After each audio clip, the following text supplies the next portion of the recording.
ஒரு கிராமத்துல ஆகாஷ் விகாஸ்னு 2 நண்பர்கள் இருந்தாங்க. ஆகாஷ் ரொம்ப ஏழை, ஆனா விகாஸ் பணக்காரன்.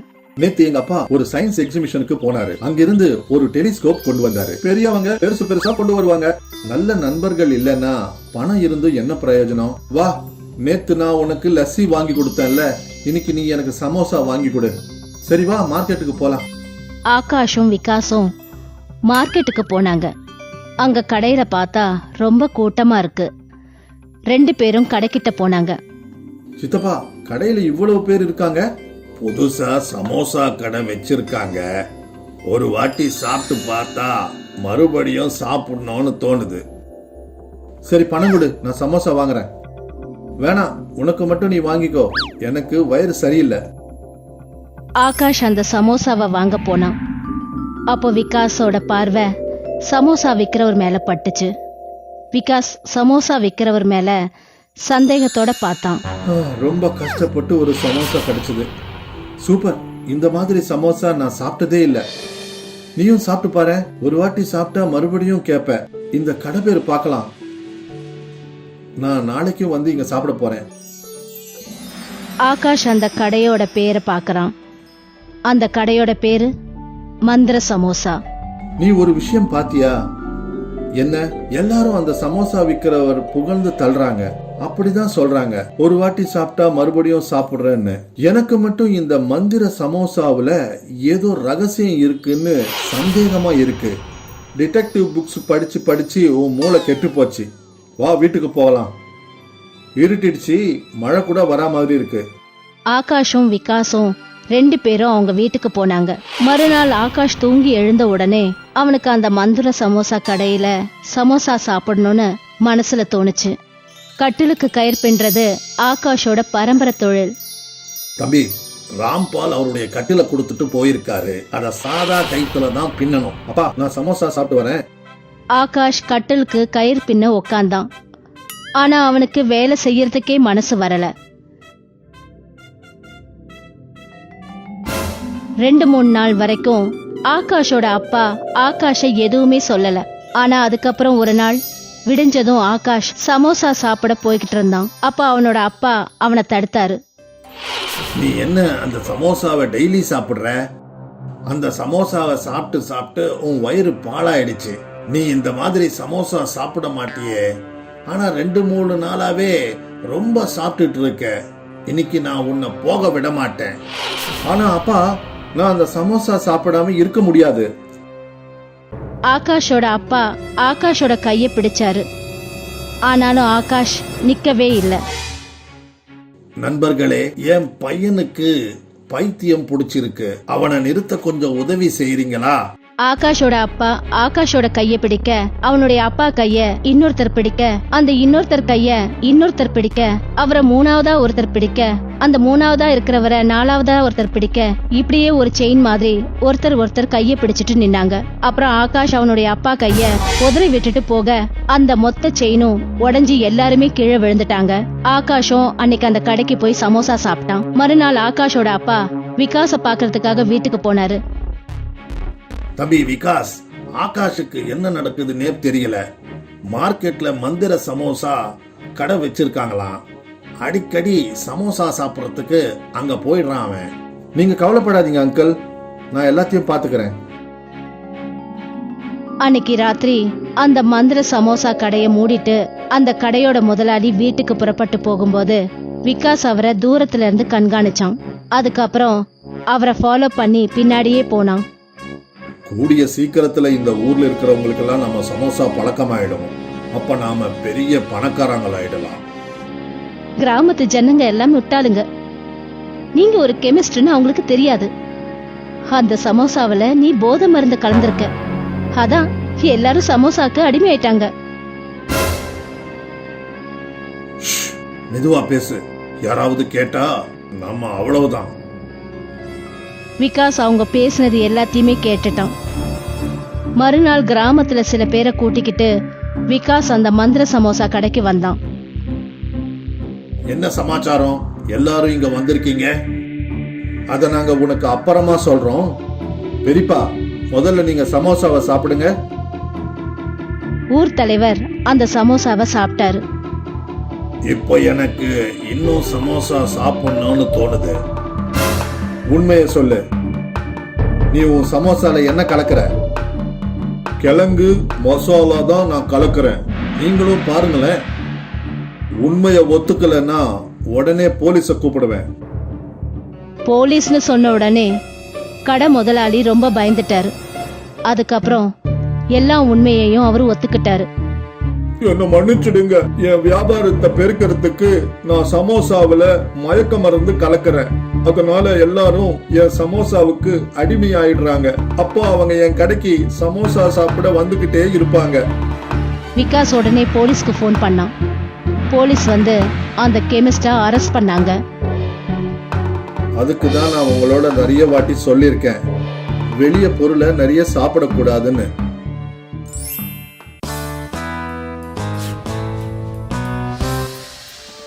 ஒரு கிராமத்துல பப்ளுங்கிற பேர் கொண்ட ஒரு பையன் இருந்தான். பப்ளு ஒரு அனாதை. அவன் கிராமத்துல எல்லாரோட மாடுங்க ஆடுங்க எல்லாத்தையும் மேய்ப்பான். அதுக்கு பதிலா கிராமத்துல இருக்கிறவங்க நல்ல நாள் பெருநாள்ல அவனை கூப்பிட்டு அவனுக்கு சாப்பிடறதுக்கு ஸ்வீட்ஸ் எல்லாம் கொடுப்பாங்க.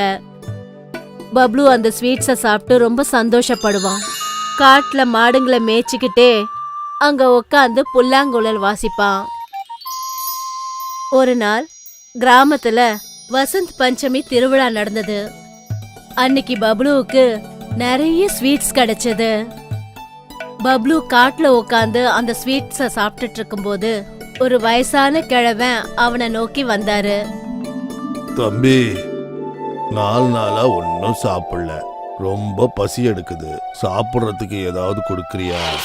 பப்ளு அவன் கிட்ட இருந்த பாதி ஸ்வீட்ஸ அந்த வயசான கிழவன் கிட்ட கொடுத்தான்.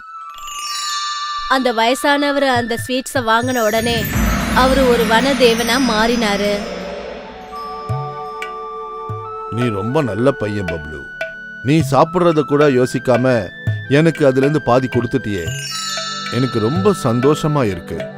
உனக்கு நான் 4 பொருள் கொடுக்கறேன், அது உனக்கு கஷ்ட காலத்துல உதவியா இருக்கும். அந்த வனதேவன் பப்ளுவுக்கு 3 கூடை கொடுத்தாரு. கூடையில காத்து இருக்கு, 2வது கூடையில தண்ணி இருக்கு, 3வது கூடையில நெருப்பு இருக்கு. இப்படி சொன்னதுக்கு அப்புறம் அந்த வனதேவன் அங்கிருந்து மறைஞ்சு போனாரு. அவர் எனக்கு சொன்னப்போ 4 பொருள் இல்ல கொடுக்கறேன்னாரு. ஆனா இப்போ 3 தான் கொடுத்துருக்காரு. பரவாயில்ல. பப்ளு அவங்க கிட்ட இருந்த மீதி ஸ்வீட்ஸ சாப்பிட முடியல. அந்த ஸ்வீட்ஸ பூமியில புதைச்சு வச்சுட்டு அங்கிருந்து அவன் கிளம்பினான். பப்ளு மறுநாள் அந்த இடத்துக்கு வந்த போது அப்ப அவன் என்ன பார்த்தானா, அவன் எந்த இடத்துல அந்த ஸ்வீட்டை புதைச்சு வச்சானோ அந்த இடத்துல ஒரு ஸ்வீட் மரமே வளர்ந்திருந்தது. அந்த மரத்துல நிறைய ஸ்வீட்ஸ் இருந்தது. ஒருவேளை இது அந்த வனதேவதை கொடுத்த வரமா இருக்குமோ? பப்ளு அந்த மரத்து மேல ஏறினான். அதுக்கப்புறம் அங்க இருந்த ஸ்வீட்ஸ சாப்பிட்டான். அந்த சமயம்னு பார்த்து அந்த காட்டுல ஒரு வயசான ராட்சசி வந்தா. அவ அந்த பப்ளுவை பார்த்தா. அடடா, இன்னைக்கு நமக்கு ஒரு அற்புதமான இரை கிடைச்சிருக்கு. இத நான் நல்லா சமைச்சு அப்படியே சுவையா சாப்பிடுவேன். ஆனா அதுக்கு முன்னாடி அவனை அந்த மரத்தை விட்டு இறக்கணும். அந்த கிழவி ராட்சசி ஒரு அழகான பெண் உருவம் எடுத்துக்கிட்டு அந்த ஸ்வீட் மரத்துக்கு பக்கத்துல போய் நின்னா. பப்ளு கிட்ட அவ சொல்றா, அட பப்ளு கண்ணா, மரத்துல இவ்ளோ ஸ்வீட்ஸ் இருக்கு. நீ கொஞ்சம் ஸ்வீட்ஸ பறிச்சு எனக்கும் கொஞ்சம் கொடுத்தீனா நானும் சாப்பிடுவேன்ல. நான் ஸ்வீட்டை கீழே போடுறேன், நீ சாப்பிட்டுடு. அட என்னப்பா நீ, அந்த ஸ்வீட்ஸ பறிச்சு நீ கீழே போட்டினா அது எல்லாமே மண்ணு பட்டு போயிடும்ல. சரி, உன் புடவை எப்படி? நான் ஸ்வீட்டை போடுறேன். கண்ணா, என்னோட புடவெல்லாம் அழுக்கா போயிடுமே. அதுல எனக்கு அவ்வளோலாம் வேண்டாம், எனக்கு கொஞ்சமா ஸ்வீட்ஸ் பறிச்சு கொடு போதும். பப்ளுவால அந்த ராட்சசியோட மாய வித்தைகளை புரிஞ்சுக்க முடியல. அவன் அந்த மரத்தை விட்டு இறங்கின உடனே அந்த ராட்சசி தன்னோட சுயரூபத்துக்கு வந்துடுறா.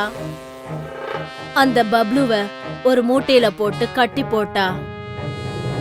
அந்த மூட்டைய தன்னோட தோல்ல சுமந்துக்கிட்டு அவ வீட்டுக்கு கொண்டு போனா. இங்க பாரு சந்தா, இந்த மூட்டையில எனக்கு தேவையான இறைய புடிச்சு கொண்டு வந்திருக்கேன். முதல்ல இத கட்டி போடு, அதுக்கப்புறம் இதோட தலைய வெட்டுவோம். அத நல்லா சமைச்சு வை, அதுவும் நல்ல மசாலா போட்டு சமை. நான் போய் குளிச்சிட்டு வரேன். அந்த ராட்சசி குளிக்கிறதுக்காக போனா. அந்த பொண்ணு அந்த மூட்டைய திறந்தப்ப அதுக்குள்ள அவ பாக்குறா, ஒரு அழகான பப்ளுங்கிற பேர் கொண்ட பையன் இருந்தான். அந்த பப்ளு மேல அவளுக்கு ஒரு கருணை ஏற்படுது. 2 பேருக்குள்ள கொஞ்ச நேரம் பேச்சுவார்த்தை நடந்துச்சு. இந்த ராட்சசிக்கும் எனக்கும் எந்த சம்பந்தமும் இல்ல. ரொம்ப வருஷத்துக்கு முன்னாடி எங்க அம்மாவை பிடிச்சு அவ கொண்டு வந்தா. அந்த சமயம் நான் எங்க அம்மாவோட வயித்துல இருந்தேன். இந்த இடத்துல தான் நான் பிறந்தேன். எங்க அம்மாவை அந்த ராட்சசி சாப்பிட்டா. என்ன அந்த ராட்சசி அடிமையாக்கிட்டா.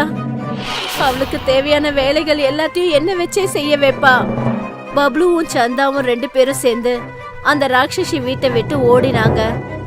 அந்த ராட்சசி குளிச்சுட்டு வந்து பார்த்தபோது அந்த இடத்துல சந்தாவையும் காணோம், அந்த பையனையும் காணோம்.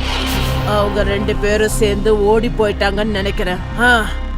ராட்சசி அவங்கள பின்தொடர்ந்து ஓடினா. சந்தா பின்னாடி திரும்பி பார்த்தா. அந்த ராட்சசி நம்ம பின்னாடியே வந்துட்டு இருக்கா. இப்ப என்ன பண்றது? அப்பதான் பப்ளுவுக்கு வனதேவன் கொடுத்த 3 கூட ஞாபகம் வந்துச்சு. நீ பயப்படாத, நான் அந்த பேயை இப்பவே அனுப்பிடுறேன். பப்ளு முதல்ல என்ன பண்ணானா, புயல் இருக்கிற அந்த கூடைய முதல்ல திறந்தான். ஆனா ராட்சசிய அந்த புயலை வச்சு எதுவுமே அவனால பண்ணவே முடியல. மறுபடியும் அவங்கள அவ பின்தொடர்ந்தே வந்தா. பார்க்க போனா இது நிக்கிற மாதிரியே இல்லையே. அதுக்கப்புறம் பப்ளு மழை கொண்ட அந்த கூடைய அவன் திறந்தான். பனிக்கட்டியால ராட்சசிக்கு நல்ல அடிபட்டும் அவங்கள பின்தொடர்றத அவன் விடவே இல்லை. 2 பேரும் ஓடிக்கிட்டே அவங்க கிராமத்துக்கு வந்து சேர்ந்தாங்க. கிராமத்து ஜனங்க எல்லாம் அவங்க கிட்ட வந்து அவங்க கிட்ட கேக்குறாங்க, என்னாச்சு பசங்களா, ஏன் ஓடுறீங்க? அந்த கிழட்டு பேய் எங்க 2 பேரையும் துரத்துது. ஆட, நாங்க கூட அந்த பேய் செய்யறதெல்லாம் பார்த்து ரொம்ப பயந்துகிட்டு கிடக்குறோம். சந்தா, இனி நம்ம அந்த பேயை கொண்டுதான் ஆகணும் போல இருக்கு. ஊர்ல இருக்கிறவங்கெல்லாம் அதை பார்த்து பயப்படுறாங்க. ஒருவேளை நாம அதை கொல்லலைன்னா அது நம்மளை கொண்டுடும் போல இருக்கே. அப்புறம் பப்ளு கடைசியா அவன் கிட்ட இருந்த நெருப்பு கூடைய திறக்கிறான். அந்த கிழவி ராட்சசி அந்த இடத்துல எரிஞ்சு சாம்பலானா. அந்த சமயம் அந்த கிராம தலைவரும் அந்த இடத்துக்கு வந்தாரு. பசங்களா, நீங்க ரொம்ப நல்ல வேலை செஞ்சீங்க. அந்த பேய்கிட்ட இருந்து இந்த ஊர்ல இருக்கிறவங்களெல்லாம் காப்பாத்திட்டீங்க. இந்த ஊர்ல இருக்கிற மாடு எல்லாத்தையும் அது சாப்பிட்டுடுச்சு. உங்களுக்கு பரிசா நான் ஒரு வீட்டை கொடுக்கறேன். அந்த கிராமமே சேர்ந்து பப்ளுவுக்கும் சந்தாவுக்கும் கல்யாணத்தை பண்ணி வைக்கிறாங்க. அதுக்கப்புறம் பப்ளுவும் சந்தாவும் தனக்குன்னு ஒரு குடும்பத்தை ஏற்படுத்திக்கிட்டு ரொம்ப சந்தோஷமா வாழ்ந்தாங்க. ஜெகதீஷுக்கு ரயில்வே ஸ்டேஷன்ல பேல்கான ஒரு கடை இருந்தது. அங்க வரப்போற பயணிங்க ரொம்ப சந்தோஷத்தோட ஜெகதீஷோட பேல் கடையில சாப்பிடுவாங்க. எல்லாமே நல்லபடியா போய்கிட்டு இருந்தது. அவன் தினமும் சந்தோஷத்தோட வீட்டுக்கு வருவான். அப்புறம் தினமும் வர வருமானத்தை தான் மனைவி கையில கொடுத்துருவான். இதே மாதிரி எப்பவும் நடந்துகிட்டு இருக்குதுன்னு வச்சுக்கோ சவிதா. நாம கூட நமக்குன்னு ஒரு சொந்த வீடை சீக்கிரமா வாங்கிடலாம். உங்க வாயில நெய்யும் சர்க்கரையும் தான் போடணும். கடவுள் இதே போல நம்மள என்னைக்கும் ஆசீர்வாதம் பண்ணணும். அப்பா, அந்த வீட்ல எனக்கு தனி ரூம் வேணும். அப்புறம் எனக்கும். நிச்சயமா. சில மாசத்துக்கு அப்புறம் ஜெகதீஷோட வண்டி கடைக்கு போலீஸ் வந்தாங்க. உன்னுடைய வண்டி இல்லீகல். நீ எங்க கூட போலீஸ் ஸ்டேஷனுக்கு வர வேண்டியதா இருக்கும். ஆனா சார், பல வருஷமா வண்டி கடை வச்சிருக்கேன் சார். அதெல்லாம் எங்களுக்கு தெரியாதுப்பா. எங்க கூட போலீஸ் ஸ்டேஷனுக்கு நட. ஜெகதீஷ் போலீஸ் ஸ்டேஷனுக்கு போனா இன்ஸ்பெக்டர் அவனுக்கு வார்னிங் கொடுத்தாரு. சீக்கிரமா உன்னுடைய கடையை அங்கேருந்து காலி பண்ணு. இல்லன்னா இல்லீகலா நீ கடை வச்சிருக்கிறேன்னு நான் உன்னை உள்ள புடிச்சு போட்டுருவேன். ஆனா சார், நான் எங்க போறது? அதெல்லாம் எனக்கு தெரியாது. எவ்வளவு சீக்கிரமா முடியுமோ அங்கிருந்து கடை எடுத்துட்டு, அவ்வளவுதான். இன்ஸ்பெக்டரோட மிரட்டலை கேட்டுட்டு ஜெகதீஷ்க்கு ரொம்ப கவலையாயிடுச்சு. அவன் நேரா தன்னோட வீட்டுக்கு போனான். தன்னோட மனைவி கிட்ட எல்லா விஷயத்தையும் சொன்னான். இனிமே நம்ம எங்க போறது, என்ன பண்றது? நீங்க எதுக்கும் கவலைப்படாதீங்க. கடவுள் நிச்சயமா நமக்கு உதவி பண்ணுவாரு. நமக்கு நிச்சயமா ஏதாவது ஒரு வழி கிடைக்குங்க. இப்போ அந்த நம்பிக்கை மட்டும்தான் இருக்கு. நான் கொஞ்ச நேரத்துல திரும்பி வந்துடுறேன். ஜெகதீஷ் தன்னோட வீட்ல இருந்து கிளம்பினான். தன்னோட வண்டி கடையை பத்தியே யோசிச்சுட்டு வந்தான். இப்ப நான் என்ன பண்றது? என்னுடைய கடையை எங்க போடுறது? என்னால என் குடும்பத்துக்கு ஒழுங்கா சாப்பாடு போட முடியுமா? ஐயோ கடவுளே. இதை யோசிச்சு யோசிச்சு ஜெகதீஷ் ரொம்ப கவலையோட இருந்தான். அவன் போற வழியில அவனுக்கு கவனமே இல்ல. அவனுக்கு பின்னாடி வந்த ட்ரக்கோட ஹாரன் கூட அவன் காதுல விழவே இல்ல. அதுக்கப்புறம் ட்ரக் மோதிடுச்சு.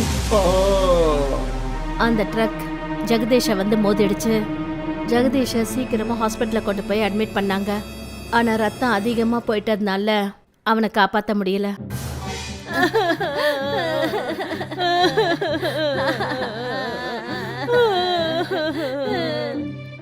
ஓடி விளையாடிட்டு இருந்த ஜெகதீஷோட குடும்பத்தோட சந்தோஷம் பறிக்கப்பட்டது. கொஞ்ச நாளைக்கு அப்புறம் இந்த குடும்பம் கொஞ்சம் தேர்னதுக்கு அப்புறம் இனிமே நான் தான் ஏதாவது வேலை தேடணும். இல்லம்மா, நான் இருக்கேன்ல, நான் ஏதாவது வேலை செய்யறேன். இல்லப்பா கண்ணா, நீ இப்ப ரொம்ப சின்ன பையன். நான் ஒன்னும் சின்ன பையன் இல்ல. நான் இருக்கும்போது நீங்க வேலைக்கெல்லாம் போக கூடாது. நான் அப்பாவோட தள்ளு வண்டியில பேல்புரி விக்கிறேம்மா. அந்த வண்டி கடை இருந்தா தானே உன்னால அந்த பேல்புரி விற்க முடியும். நீங்க என்னம்மா சொல்றீங்க? அன்னைக்கு அந்த கவலையில தான் உங்க அப்பாக்கு ஆக்சிடென்ட் ஆகி இறந்துட்டாரு. போலீஸ்காரங்க உன் அப்பாவோட வண்டி கடையை இல்லீகல்னு சொல்லிட்டாங்க. அப்புறம் அத சீக்கிரமா காலி பண்ண சொல்லியும் சொல்லிட்டாங்க. இப்ப நாம என்னம்மா பண்றது? அதான் தெரியல. சரி வா, முதல்ல அந்த வண்டி கடையை காலி பண்ணுவோம். சவிதாவும் அவளோட பிள்ளைங்களும் வண்டி கடை கிட்ட போனாங்க. அந்த வண்டி கடையை காலி பண்ணாங்க. அப்பதான் பக்கத்துல வண்டி கடை வச்சிருந்த ஒரு ஆளு அவங்க கிட்ட வந்தாரு. வணக்கம் அண்ணி. அண்ணனுக்கு இப்படி நடந்ததை வச்சு நான் வருத்தப்படுறேன். அவர் என்னுடைய நல்ல நண்பன்.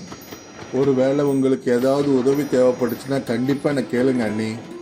அண்ணன், அவர் போனதுக்கு அப்புறமா நான் நிச்சயமா ஏதாவது ஒரு வேலை செஞ்சு தான் ஆகணும். உங்ககிட்ட எனக்கு தகுந்த வேலை ஏதாவது இருந்தா எனக்கு சொல்லுங்க. உங்களுக்கு தகுந்த வேலை எதுவும் இல்லை, ஆனால் இந்த பையன் நினச்சா செய்யலாம். பையன் ரொம்ப சின்ன பையனாச்சுங்களே. அங்கிள், நீங்க என்ன வேலைன்னு மட்டும் சொல்லுங்க. உங்கள் அப்பா செஞ்ச வேலை தான்ப்பா. நீ ட்ரெயினுக்குள்ளே போய் சுற்றி சுற்றி வேல் விற்கணும்ப்பா. அது மூலமாக நல்ல வியாபாரம் நடக்கும். அப்புறம் கடை வைக்கிற பிரச்சனை கூட இருக்காது. ஆனால் உன்னால் இந்த வேலையை செய்ய முடியுமா? நிச்சயமா. ஆனா கண்ணா, நீ இப்ப ரொம்ப சின்னவன்பா. அப்புறம் நீ ஸ்கூலுக்கும் போகணும்ல. அம்மா, நான் ஸ்கூலுக்கும் போவேன், அப்புறம் பணமும் சம்பாதிப்பேன். நீங்க என்னை பத்தி கவலைப்படாதீங்கம்மா. ராம்க்கு இப்போ ஒரு வழி கிடைச்சிருச்சு. மறுநாள்ல இருந்து அவன் தலையில கூடைய வச்சுக்கிட்டு கிளம்பினான். பேல் பேல் வாங்கிக்கோங்க, பேல் பேல் வாங்கிக்கோங்க, பேல் பேல் வாங்க வாங்க வாங்குங்க. பயணம் செய்யற பயணிங்களுக்கு ராமோட பேல் ரொம்ப பிடிச்சிருந்தது. கொஞ்சம் கொஞ்சமா அவனோட வியாபாரம் பெருசாச்சு. இப்போ தினமும் காலையில அவன் ஸ்கூலுக்கு போவான். ஸ்கூல்ல இருந்து திரும்பி வந்து 4-5 மணி நேரம் ட்ரெயின்குள்ள சுத்தி சுத்தி பேல் விற்பான். அப்புறம் தான் சம்பாதிக்கிற எல்லா பணத்தையும் தன்னோட அம்மா கையில கொடுத்துருவான். அடேங்கப்பா, இன்னைக்கு உனக்கு நல்ல வருமானம் வந்திருக்குப்பா. அது என்னன்னா, நான் எப்பவும் 6 ட்ரெயின்ல தாம்மா பேல் விற்பேன். ஆனா இந்த தடவை 8 ட்ரெயின்ல வித்தேன். அப்புறம் தெரியுமாம்மா, எல்லாருக்கும் என்னோட பேல் ரொம்ப பிடிச்சிருந்தது. நிச்சயமா பிடிக்கும்பா, ஏன்னா நீ அவ்வளோ கஷ்டப்படுறல. ஆனா கண்ணா, கொஞ்சம் ஓய்வும் எடுத்துக்கப்பா. அதான் தினமும் ராத்திரி தூங்குறேனம்மா. நான் என்ன சொல்ல வரேன்னா, என்னைக்காவது லீவ் எடுத்துக்கிட்டு உன் ஃப்ரெண்ட்ஸுங்களோட விளையாட போப்பா. உங்க அப்பா இறந்து போனதுக்கு அப்புறமா நீ விளையாடுறதே கிடையாதுப்பா. அம்மா, நான் இப்ப பெரியவன் ஆயிட்டேன். எனக்கு விளையாட வேண்டிய அவசியம் எல்லாம் கிடையாதுமா. இதே மாதிரி பல வருஷங்கள் நடந்துட்டு இருந்தது. இப்ப ராம் ஸ்கூல்ல இருந்து காலேஜுக்கும் போயிட்டான். ஒரு நாள் அவன் ட்ரெயின்ல பேல் வித்துட்டு இருந்தான். அப்போ அவன் காலேஜ்ல படிக்கிற சில பசங்க அவனை பார்த்துட்டாங்க. இவன் நம்ம காலேஜில் படிக்கிறவனாச்சே, இவன் பேல் விற்கிறவன். எந்த மாதிரி ஆளுங்களுக்கெல்லாம் நம்ம காலேஜில் அட்மிஷன் கிடைக்குதுன்னே தெரிய மாட்டேங்குது. அந்த பசங்க ராம கிண்டல் பண்ணிட்டு இருந்தாங்க. ஆனா அவங்க பேசுறத ராம் பெருசாவே எடுத்துக்கல. ராம் இந்த வேலை செய்யறதுனால தான் அவனோட குடும்பத்தை நடத்த முடிஞ்சது. அவனோட தங்கச்சி கவிதா காலேஜ்ல படிக்கிறா. அவன் சந்தோஷமா இருந்தான். அம்மா இந்தாங்கம்மா, கவிதாக்கு காலேஜ் ஃபீஸ். அப்புறம் இந்த பணம் அவளுக்கு. புது ட்ரெஸ் 2 பேரும் வாங்கிக்கோங்க, அவளுக்கு பிறந்தநாள் வருது இல்லையா? சரிப்பா. ராமோட சந்தோஷமே அவன் குடும்பத்தோட சந்தோஷம்தான். 1 வருஷத்துக்கு அப்புறம் ராம்க்கு MBA காலேஜ்ல அட்மிஷன் கிடைச்சது. இன்னைக்கு அவன் ரொம்ப சந்தோஷமா இருந்தான். நான் என்ன செஞ்சிருந்தாலும் சரிங்கம்மா, இன்னைக்கு என்னுடைய கனவு நிறைவேற போகுது. நிச்சயம் நடக்கும்பா. கடவுள் எப்பவுமே உன் கூட இருக்கிறாரு ராம். நீ எப்பவும் சந்தோஷமா இருப்ப. ராம் MBA படிக்கும்போது கூட ட்ரெயின்ல பேல் விற்கிறத அவன் விடவே இல்லை. அப்புறம் கொஞ்ச நாள்ல ராமோட MBA படிப்பு கூட முடிஞ்சிருச்சு. அப்புறம் அவனோட தங்கச்சியும் படிப்பை முடிச்சிட்டா. அம்மா, நான் இப்போ என்னுடைய பிசினஸ் ஆரம்பிக்க போறேன். என்ன பிசினஸ் பாக்கண்ணா? டீ அப்புறம் டிஃபன். என்னப்பா சொல்ற? அம்மா, டீ டிஃபன் வியாபாரம் பார்க்கறதுக்கு சின்னதா இருக்கலாம், ஆனா அதுல நல்ல வருமானம் வருமா. என்னுடைய ஆசை என்னன்னா என்னுடைய பிசினஸ் செயின் ஒவ்வொரு இடமும் ஒவ்வொரு மூலை முடுக்கும் இருக்கணும். நிச்சயம் இருக்கும்பா. சவிதாவும் சேர்ந்து ராம்க்கு உதவி பண்ணா. அப்புறம் அவங்க எல்லாம் சேர்ந்து அவங்களோட முதல் டீ டிஃபன் கடையை ஓபன் பண்ணாங்க. அப்புறம் ராமோட யோசனை ரொம்ப சரியா இருந்தது. அந்த டீ டிஃபன் கடையில நிறைய ஜனங்க வர ஆரம்பிச்சாங்க. அவன் செய்யற டிஃபன் கூட கொஞ்சம் அதிகமாயிடுச்சு. சில மாசங்களுக்கு அப்புறம், அம்மா இப்ப என்கிட்ட 5 லட்சம் ரூபாய் இருக்கு. இப்ப புதுசா நான் இன்னும் 2 ஸ்டால் ஓபன் பண்ண முடியுமா? அப்புறம் எதுக்காக நேரத்தை வீணடிக்கிற? ராம் இன்னும் 2 ஸ்டாலை ஓபன் பண்ணான். ஒன்னு ரயில்வே ஸ்டேஷன்ல, அப்புறம் ஒன்னு மார்க்கெட்ல. நிறைய கூட்டம் சேர்ற இடங்கள்ல அவனோட டீ டிஃபன் கடை நல்லா ஓடுச்சு. இப்போ ஒவ்வொரு இடத்துலயும் கஸ்டமர்ஸ் கூட்டமா வர ஆரம்பிச்சாங்க. கிட்டத்தட்ட 2 வருஷத்துக்குள்ள ராமோட டீ டிஃபன் செயின் கடை 25 கடைகள் ஓபன் ஆயிடுச்சு. அவனோட போட்டோஸ் நியூஸ் பேப்பர்ல வர ஆரம்பிச்சது. அம்மா பாருங்க, அண்ணனோட போட்டோ பேப்பர்ல வந்திருக்கு. அடேங்கப்பா, ராம் இன்னைக்கு எனக்கு பெரிய பெருமையை சேர்த்து கொடுத்துட்டப்பா. இந்த பேரும் பெருமையும் உங்களுக்கு தாமா வந்து சேரணும். எனக்கு இல்லப்பா, இதுக்கான பெருமை உனக்கும் உன் உழைப்புக்கும் தான் போய் சேரணும். விளையாட வேண்டிய வயசுல நீ வேலை செய்ய விடதான் ஆயிடுச்சு. அம்மா இதுதான் நான் வாழ்க்கையில கத்துக்கிட்ட பெரிய பாடம்மா. நான் வியாபாரத்தை பிராக்டிக்கலாவே கத்துக்கிட்டேன். அதனாலதான் என்னோட டீ டிஃபன் கடை வியாபாரம் ரொம்ப பெரிய பிசினஸா ஆயிடுச்சு. அந்த கடவுளோட அருளால நீ நிறைய சாதிக்கணும். நீ எப்பவும் சந்தோஷமா இருக்கணும்ப்பா. அந்த வருஷம் ராம்க்கு யங்கஸ்ட் ஆந்த்ரப்ரனர் அவார்ட் கிடைச்சது. அது சரி சார், இந்த டீ டிஃபன் பிசினஸ் உங்களுக்கு சின்னதா தெரியல? இல்ல, எந்த பிசினஸும் சின்னதும் பெருசும் கிடையாது. அப்புறம் நான் ரொம்ப வருஷமா ட்ரெயின்ல பெயில் வித்துன்னு இருந்தேன். அதுக்கு போட்டியா இது ஒரு பெரிய பிசினஸ் தான் சார். நாங்க கேள்விப்பட்டோம் நீங்க MBA படிச்சதும் உங்க தங்கச்சி படிப்போம் எல்லாமே நீங்க தான் பாத்துக்கிட்டீங்கன்னு. ஆமா சார், ஏன்னா அந்த சமயம் எங்களை பாத்துக்கிறதுக்கும் கவனிக்கிறதுக்கும் ஆளுங்க கிடையாது. அப்புறம் என்னோட சிச்சுவேஷன் தான் காரணம். இன்னைக்கு நான் பெரிய சக்சஸ்ஃபுல் ஆயிருக்கேன். அன்னைக்கு சின்ன பையன் ராமா ட்ரெயின்ல பேல் வித்ததுக்கு நான் கொஞ்சம் கூட வெக்கப்படல. அதனாலதான் இந்த பெரிய ராம் டீ விக்கிறதுல எந்த வெக்கமும் படல. அமேசிங். எல்லாரும் கேட்டீங்களா? ராம் சொல்றது ரொம்ப உண்மை. எந்த ஒரு பிசினஸும் சின்னதும் பெருசும் கிடையாது. அவருடைய சக்சஸ்க்கு பின்னாடி இருந்தது அவருடைய சிச்சுவேஷன்.